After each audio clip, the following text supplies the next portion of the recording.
est-ce que Goku souffrirait pas d'un problème neurologique? Les lecteurs et spectateurs de Dragon Ball ont pu se rendre compte que Goku avait des comportements un petit peu spéciaux par rapport aux comportements humains normaux. Par exemple, on est tous plus ou moins attirés par la prise de risque. Mais dans le même temps, on a tous aussi ce qu'on appelle un instinct de survie.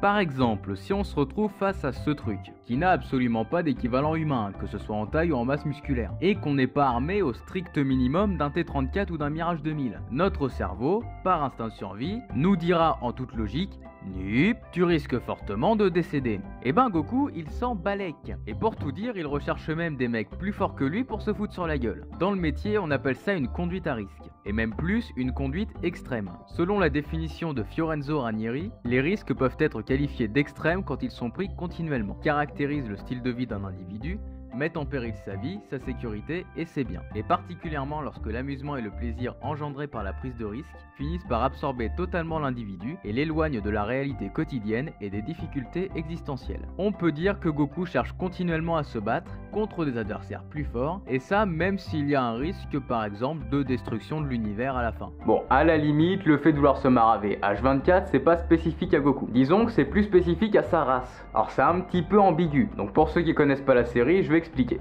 Je parle de la race de Goku parce que celui-ci n'est pas humain. C'est un extraterrestre, un Saiyan plus précisément, issu d'un peuple guerrier physiquement très proche des humains, dont la planète a été détruite quelques jours après sa naissance par Freezer, un genre de gros bourgeois de l'espace. C'était un peuple de soldats colonisateurs, et Goku avait justement été envoyé sur Terre alors qu'il était encore un nouveau-né, pour s'occuper de cette planète. Sauf qu'une fois sur Terre, il s'est fait recueillir par Gohan, qui est devenu son grand-père adoptif. Alors oui, normalement on aurait dû dire père adoptif, mais le personnage il est vieux, du coup on dit grand-père adoptif. On va pas commencer à aller chercher des explications. Et Goku c'est un petit con à la base. Et c'est normal, c'était dans ses gènes. À la base il était venu pour déboîter la planète. Sauf qu'un jour, v'là le drame. Le mec tombe dans un ravin, dis donc. Alors un gamin normal, genre humain, il serait mort. Sauf que lui c'est un Saiyan, donc il survit. Par contre il a quand même pris un coup. Et probablement au niveau du lobe frontal. Et quand le lobe frontal est endommagé suite à un choc, ça peut mener à un syndrome frontal. Selon cette théorie, Goku sera atteint de ce syndrome. Un des symptômes du syndrome frontal, c'est la désinhibition. Tout au long du développement, on va intégrer des normes sociales. Par exemple, un supérieur hiérarchique, on va apprendre à le vouvoyer. Mais quand on voit Goku, on se rend compte que les normes sociales,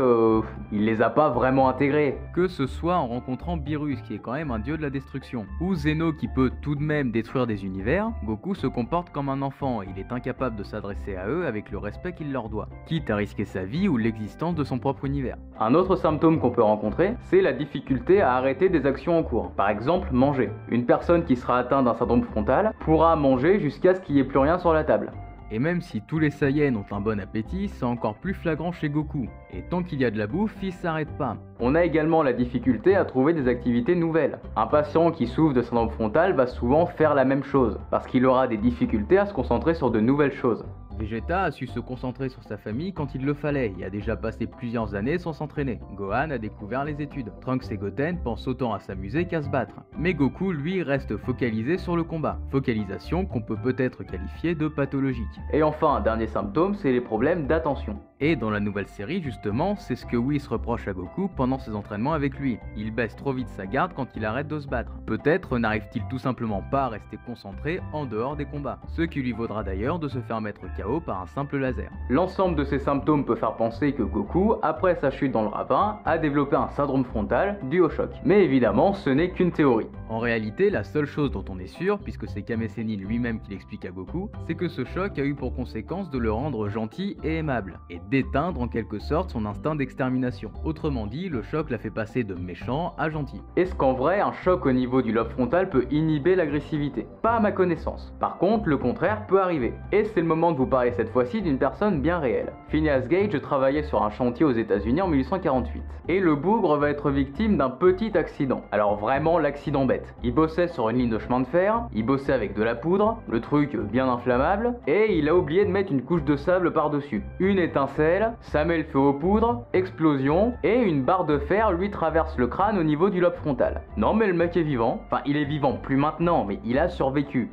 Il a survécu pendant 12 ans après son accident et ne présentait pas de paralysie ou de troubles majeurs à part un ptosis, c'est-à-dire la paupière qui tombe, et surtout un revirement total de son comportement social et émotionnel. À la suite de l'accident, il est devenu complètement instable et asocial. Et on se souvient de lui déjà parce qu'il a survécu à une barre de fer dans le cerveau, et surtout parce que grâce à lui, on a pu constater qu'une lésion cérébrale pouvait avoir des conséquences sur le comportement d'une personne. D'autres chercheurs feront des découvertes similaires, comme par exemple Paul Broca. Il a suivi pendant plusieurs années un patient atteint d'aphasie, et après sa mort, il a décidé de l'autopsier. À l'autopsie, il se rendra compte qu'une partie de son cerveau est fortement lésée, et il émettra l'hypothèse que c'est cette partie du cerveau qui contrôle la parole. Cette hypothèse a depuis été confirmée, et cette aire cérébrale porte maintenant le nom d'aire de Broca.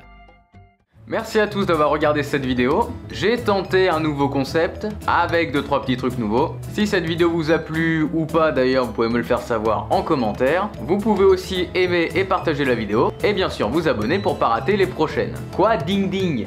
Pas possible ça. N'hésitez pas aussi à passer voir mes réseaux sociaux, j'ai une page Facebook, un Twitter et un Instagram. Et maintenant que mes vidéos devraient sortir un peu plus régulièrement et que j'ai investi dans du matériel, notamment un très beau réflexe, j'ai ouvert une page Tipeee que vous pouvez trouver dans la description. Moi je vous dis à bientôt, et en attendant, ne promenez pas vos enfants au bord de ravins dans des paniers. Mais quelle idée aussi? Bah y mets-tu la tâche, un minimum, la sécurité.